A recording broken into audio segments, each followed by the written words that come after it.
meeting is being recorded. धन्यवाद दिन चाहन्छु सबैजनालाई। जयमसी छ अनि हाम्रो डिकन लोकराजलाई धन्यवाद दिन चाहन्छु अनि जतिजनाले डिकन बोर्डले मलाई यो समय दिनुभएको छ उहाँलाई पनि धन्यवाद छ। हामीले विगतका केही दिन होइन धेरै दिन अगाडि यो कोभिड-19 को विषयमा यो वचन जुन चाहिँ म बोल्न गइरहेको छु यसको विषयमा हामीले हेरेका थियौं। पहिलो र दोस्रो मुद्दा हेरेका थियौं। कोभिड-19 को संकट प्रति 5 विवेकपूर्ण प्रतिक्रिया भन्छ। 5 वटा विवेकपूर्ण प्रतिक्रिया कतिजनालाई याद छ?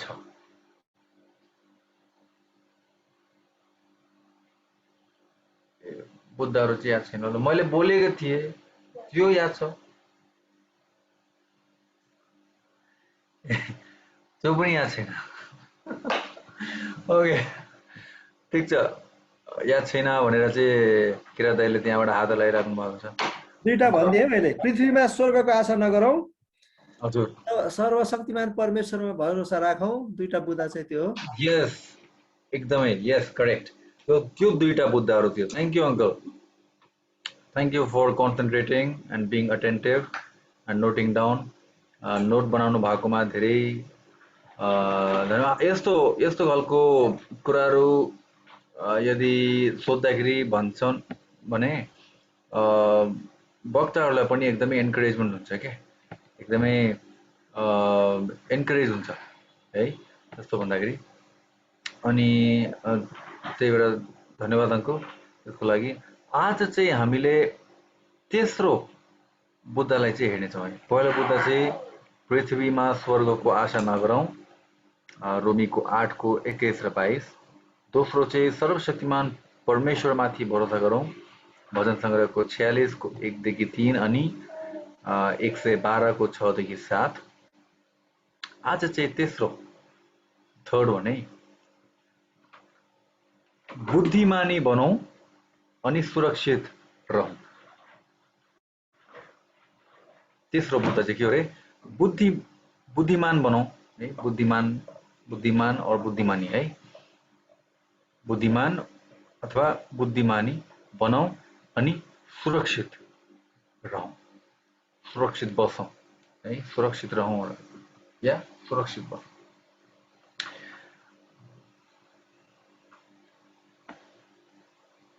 हितोपदेशको 22 को 3 लाई कसले पढ्नुहुन्छ त? हितोपदेश 22 को 3। ललिताले पढ्दैन। ओके।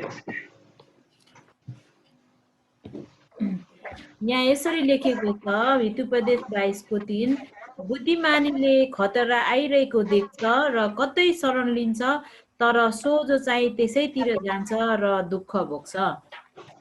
ओके, एकदमै स्पष्ट रूपमा लेखेको छ। कसले भन्छ बाइबलमा सबै कुराहरु लेखेको छैन भनेर है? बाइबलमा सबै कुराहरु लेखेको छ है, हरेक कुराहरु लेखेको छ। धेरै कुराहरु हामीले याद गरेका छैनौं, त्यही भएर हामीलाई थाहा छैन के, तर बाइबलमा सबै कुराहरु छ। Everything is there in the Bible. Bible contains everything. बाइबलमा जे कुराहरुको हामीले सोच विचार नै गरेका छैनौं त्यो सबै कुराहरु पनि छ है। हामीले त्यही भएर यहाँ भनेको छ, भर्खर ललिताले पढेको छ, बुद्धिमानले खतरा आइरहेको देख्छ र कतै शरण लिन्छ, तर सोझो चाहिँ त्यसैतिर जान्छ र दुःख भोग्छ। हामीले एकदमै याद गर्नुपर्ने कुराहरु छन् है। यो कोभिडको बेलामा हामी प्राय सबैजनाले एकदमै सुरक्षित बसेका छौं अनि खतरा आइरहेको देखेका छौं, खतरालाई चाहिँ वरिपरि पनि देखेका छौं, सतर्क भएर बसेका छौं है। राम्रो कुरा। यो चाहिँ तेस्रो बुद्धा हो है। बुद्धिमान भएर बसौं अनि सुरक्षित बसौं, तेस्रो बुद्धा है। हामी आत्तिनु हुँदैन, तर हामी के हुनुपर्छ अरे एकदमै सतर्क सावधान हुनुपर्छ। एकदमै ख्याल गर्नुपर्ने कुरा है। हामी आत्तिनु हुँदैन, तर हामी के हुनुपर्छ अरे सतर्क र सावधान हुनुपर्छ। बुद्धिमान व्यक्ति कहिले पनि आत्तिदैन, के गर्छ अरे सतर्क हुन्छ, सावधान हुन्छ। इङ्ग्लिसमा एउटा शब्द रेकलेस भनेको, रेकलेस भनेको चाहिँ कस्तो भने लापरवाह भन्छ नि, बाली नदिने के त्यस्तो खालको एउटा एउटा एउटा एउटा त्यस्तो खालको एउटा एटिट्युड भएको मान्छे चाहिँ हामी हुनु हुँदैन। भइहाल्छ नि खालको चाहिँ एटिट्युड हामीले राख्नु हुँदैन। भइहाल्छ नि, त्यो भइहाल्छ नि, त्यस्तो खालको भइहाल्छ नि। त्यो सबै कुराहरू चाहिँ हामीले सोच्नु हुँदैन, गर्नु हुँदैन। सतर्क भएर बस्नुपर्छ, एकदम ख्याल गर्नुपर्छ, सतर्क हुनुपर्छ, एकदम ख्याल गर्नुपर्छ। अनि आत्तिनु हुँदैन। We should not panic. थुप्रै मान्छेहरूलाई कोभिड भइरहेको छ, थुप्रै मान्छेहरूलाई के भइरहेछ, कोभिड भइरहेको छ। किन भइरहेको छ? लापरवाह भइरहेको, सतर्कताहरूलाई चाहिँ नअप्नाएर है। यो सबै कुराको विषयमा चाहिँ हामीले याद गर्नुपर्ने कुराहरू के छ भने, अहिले जुन चाहिँ हामीले क्वारेन्टिनमा बस्ने, हातहरू धुने सबै कुराहरू भनेको छ नि, यो सबै कुराहरू त 3000 वर्ष अगाडि नै लेखिसकेको रहेछ बाइबल। यो सबै कुराहरू गर्नुपर्छ भने थुप्रै मान्छेहरूले भन्छन् के हो यो बाइबल, के हो के छ। तर बाइबलमा 3000 वर्ष अगाडि नै यो सबै कुराहरू स्पष्ट रूपमा लेखिसकेको छ। स्पष्ट रूपमा, एकदमै स्पष्ट रूपमा लेखिसकेको छ।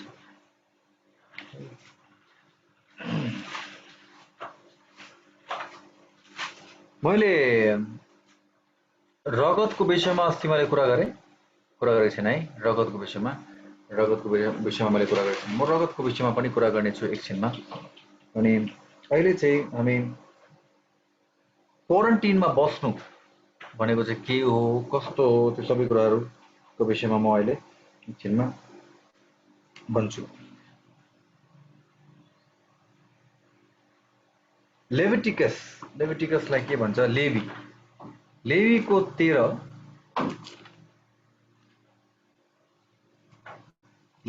13 को 46।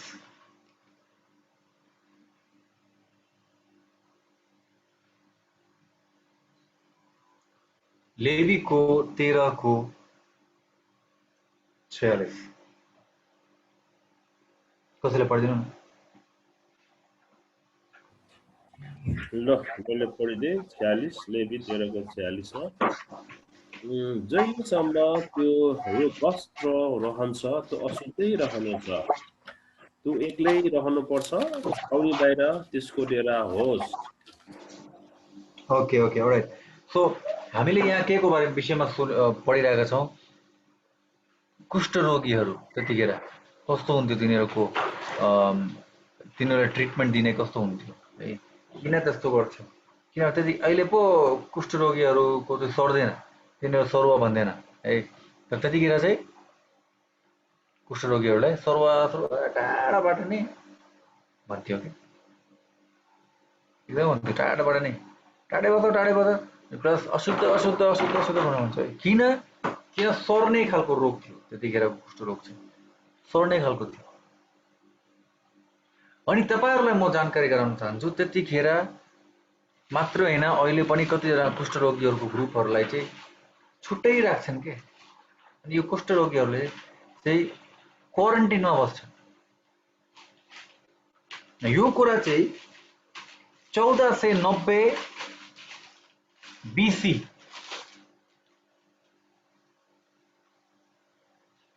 1490 BC मा नै लेखिएको कुराहरू छ। याद गर्नु है, यो एकदमै पुरानो कुरा हो। यो त्यतिखेर नै भनेको कुराहरू छ। हामीले यो पाठ नै पुरै पढ्यो भने, असल तरिकाले एकदमै राम्ररी हामीले पढ्यो भने सबै कुराहरू एकदमै राम्ररी बुझ्छ के। त्यतिखेर नै कुष्ठरोगीहरूलाई टाढा राख्ने, तिनीहरूको लुगाहरूलाई त्यहाँ छुने, राम्रो त्यो मान्छेलाई छोएर आएको कि मान्छेको छेउमा गएर आएको हो भने आफ्नो लुगाहरूलाई मजाले धोएर फेरि बस्नुपर्ने, त्यस्तो खालको थियो त्यतिखेर नै है। द्याट वाज द टाइम के। अनि हामीले चाहिँ कहिलेको कुरा गर्दैछौँ? मोसाको पालोको कुरा गर्दैछौँ है। त्यतिखेर नि थियो। अनि तपाईहरुलाई सुनेर यो अचम्म लाग्छ होला, हात धुने कुराहरू चाहिँ त्यो पनि धारामा हात धुने कुरा चाहिँ बाइबलमा त्यतिखेर नै लेखेको छ। तर अहिलेको मान्छेहरूले भर्खर यो कुराहरूलाई ध्यान दिएर 1800 ईस्वीतिर मात्रै थाहा पाएका छन्।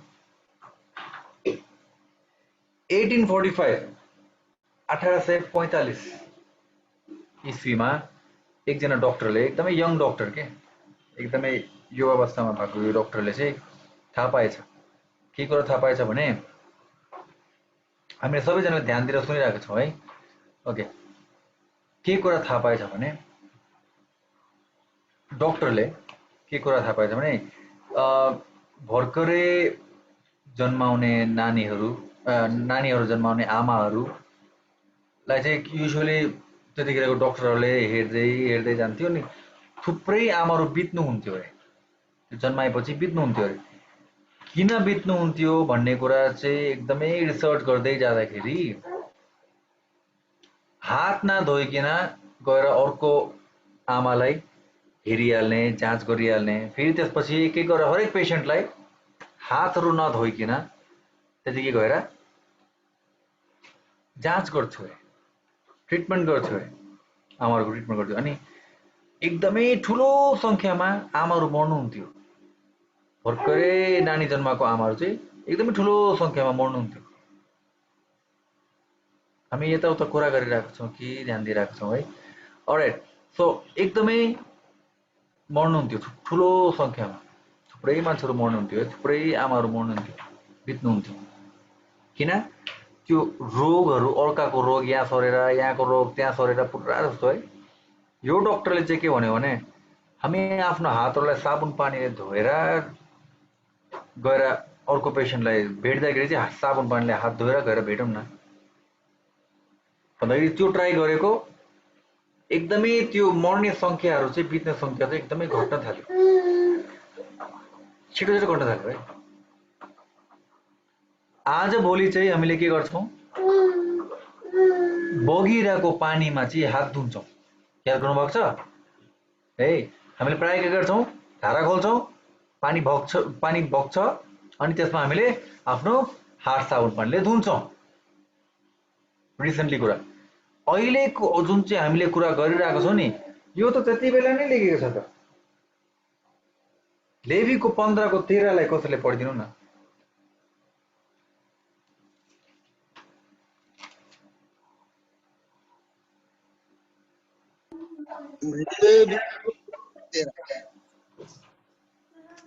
हजुर, लेवी 15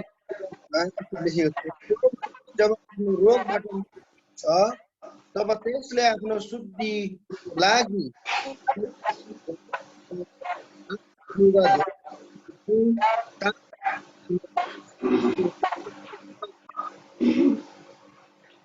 दाइ तपाईँले पढ्नु भएकोमा धेरै धन्यवाद, तर आधी भन्दा बढी सुनेन, नेटवर्कले गर्दा। अहिले पनि तपाईँले बोलेको सुनेन। ल म पढ्छु। ओके ओके, हुन्छ। त्यो मानिस आफ्नो रोगबाट निको हुन्छ। 13 हैन?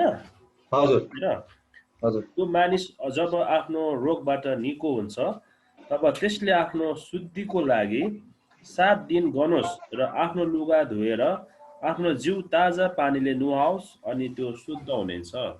ताजा पानीले है ताजा मिन्स बगिरहेको पानी इङ्ग्लिस बाइबलमा चाहिँ के भन्ने छ भने थाहा छ इङ्ग्लिस बाइबलमा चाहिँ रनिङ वाटर भनेको छ रनिङ वाटर ताजा पानी बगिरहेको पानी है आजभोलि हामीले कुन पानीले गर्छौँ ताजा पानीले बगिरहेको पानीले हामीले गर्छौँ यो कुरा त मुसाको पानीमा नै भनेको छ नि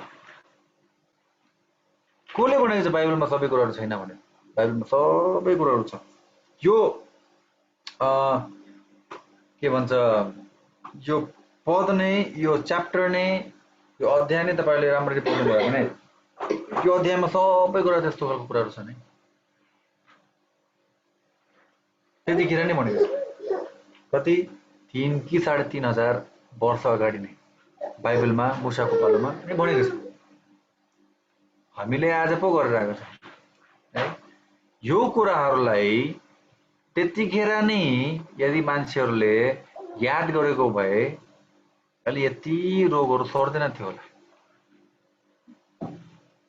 है हामीले कहिले पनि त्यो कुरा याद गरेको छैन है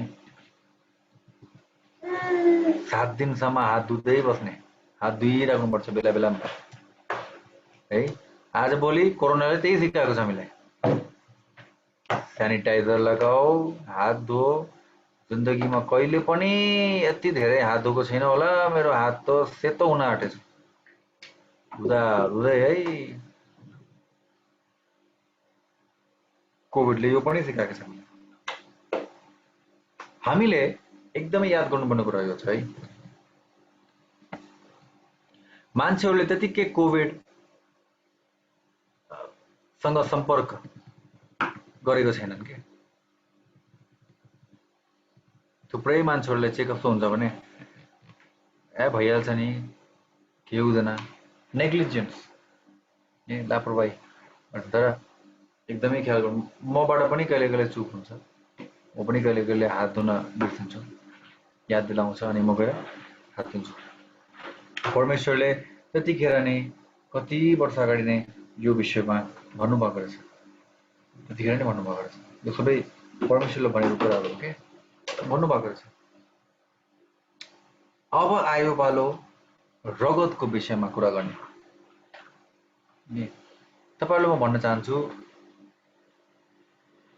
त्यतिखेर पुरानो जमानामा जर्ज वाशिङटन भन्ने एकजना अमेरिकी राष्ट्रपति हुनुहुन्थ्यो उहाँ बिरामी हुँदाखेरि त्यति बेलासम्म चाहिँ कस्तो थियो भने त्यो नराम्रो रगतलाई निकाल्नु पर्छ त्यो गर्नु पर्छ गर्यो भने ठीक हुन्छ नत्र रगत बगायो भने रगतसँगै त्यो बिरामीहरू रोगहरू निस्किहाल्छ भनेर चाहिँ त्यतिखेरसम्म के हुन्थ्यो भने रगत निकाल्थ्यो मान्छेको रगत निकाल्यो भने रोग निको हुन्छ भनेर दे युज टु थिंक त्यो तरिकाले गर्नुहुन्थ्यो है तर रगत दिनुपर्छ भन्ने कुरा चाहिँ पछि मात्रै आयो रगत दिँदाखेरि चाहिँ मान्छेहरू बाँच्दो रहेछन् भन्ने कुरा चाहिँ पछि मात्रै आयो हाम्रो रगतमा सबै डिटेल छ अहिले तपाईं टेस्टको लागि जानुभयो भने के गराउँछ तपाईको विषयमा के चाहिन्छ सबै डिटेल तपाईको रगतबाट निस्किन्छ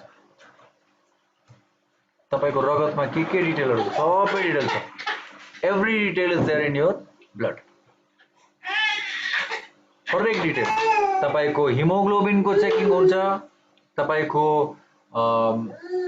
प्लेटलेट्स काउन्टिङ तपाईको आरबीसी सेल्स को काउन्टिङ हुन्छ तपाई कुन चाहिँ ब्लड ग्रुप हो तपाई कुन चाहिँ रोग लागेको छ तपाईलाई सुगर छ कि छैन है सबै कुराहरु तपाईको प्रेशर सबै कुराहरु तपाईको रगतबाट आउँदै रहेछ है यो कुरा चाहिँ के भनेको छ लेवीको 17 को 11 मा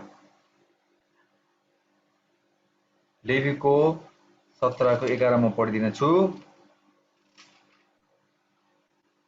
किनकि जीवधारीको प्राण त्यसको केमा हुन्छ रे रगतमा हुन्छ किनकि जीवधारीको प्राण त्यसको रगतमा हुन्छ मैले रगत चाहिँ वेदीमा तिमीहरूको निम्ति प्रायश्चित गर्नलाई दिएको छु किनभने रगतद्वारा नै मानिसको जीवनको निम्ति प्रायश्चित गरिन्छ तब पछिको कुराहरु हैन फर्स्ट भाग जुन छ नि पहिलो भागलाई हामीले एकदम ख्याल गरौँ है किनकि जीवधारी को प्राण केमा हुन्छ अरे त्यसको रगतमा हुन्छ प्राण रगतमा त्यही भएर हामीले प्राण दिन्छौं रगतद्वारा पहिला चाहिँ के थियो रगत निकाल्ने अनि रोगी बिमारीहरू चाहिँ चंगाई हुन्छ तिनीको रोगहरु चाहिँ रगतसँगै निस्किहाल्छ भनेर तर अहिले चाहिँ के गर्छन् मान्छेहरूले रगत दिन्छन् ब्लड डोनेट गर्छन् त्यही भएर चाहिँ मान्छेहरू जिउँदो छ है रगतमा प्राण छ मान्छेको प्राण छ अनि त्यो रगतमा मान्छेको विषयमा पनि सबै कुराहरु छ त्यही भएर चाहिँ रगत एकदमै महत्त्वपूर्ण छ त्यही भएर प्रायश्चितको लागि पनि त्यही रगत बगाइन्थ्यो त्यतिखेर पाप क्षमाको लागि पनि त्यतिखेर त्यही रगत बगाइन्थ्यो कल्वरी क्रुसमा रगत बग्यो किन त्यो रगतद्वारा हामीले के पायौं जीवन पायौं अनन्त जीवन पायौं अनन्त कालसम्म रहिरहने हाम्रो प्रभु यीशु ख्रीष्ट को रगतद्वारा हामीले के पायौं अनन्त जीवन पायौं रगतमा शक्ति छ रगतमा के छ प्राण छ है यो सबै कुराहरुलाई हामीले एकदम याद गर्नुपर्ने कुराहरु छ आज चाहिँ हामीले तेस्रो बुद्धलाई याद गरेका छौं तेस्रो बुद्धलाई हामीले पढेका छौं सावधान हौं सतर्कता अपनाऊ है अनि एकदमै सुरक्षित बसौं बुद्धिमानी बनौं बुद्धिमानी भएर हामीले के गर्नुपर्छ सुरक्षित हुनुपर्छ सुरक्षित बस्नुपर्छ आजको वचनले हामीलाई यही भनेको छ फेरि पनि हामी हितोपदेशको 22 को 3 लाई सबैजनालाई अनम्युट गरेर पढौं है हितोपदेशको 22 को 3 पढेर हामीले आजको वचनलाई अन्त गर्नेछौं हितोपदेशको 22 को 3 हुन्छ हामीले सबैजनाले एक भएर हामीलाई अलिकति अगाडि पछाडी हुन्छ नो प्रब्लम अगाडि पछाडी हुँदा नि नो प्रब्लम तर हामीले पढ्न छौं 1 2 3 बुद्धिमानले कतै शरण लिन्छ तर जो चाहिँ त्यसैतिर जान्छ र दुःख पर्छ आउनुहोस् हामी सबैजना आफ्नो ठाउँमा मिट गरेर परम प्रभु हामी तपाईलाई धन्यवाद दिन चाहन्छौं आजको वचनको निम्ति हामी यो कोभिडको बेलामा सतर्क भएर बस्नुपर्छ सुरक्षित भएर बस्नुपर्छ अनि आफ्नो बुद्धि चलाउनु पर्छ भन्ने कुरा तपाईले हामीलाई सिकाउनु भएको छ परम प्रभु तपाईको वचन अनुसार जिउनलाई तपाईको वचन अनुसार चल्नलाई तपाईले हामीलाई सहायता गर्नुहोस् धन्यवाद दिन्छौं यो वचनको लागि सबैजनालाई आशिष दिनुहोस् अनि हाम्रो प्राण आत्मा शरीरलाई परम प्रभु तपाईले जोगाएर राख्नुहोस् मिति पार्दै आशिष अनुग्रह बुझाइ माग्छौं तपाईको हाम्रो सञ्चालक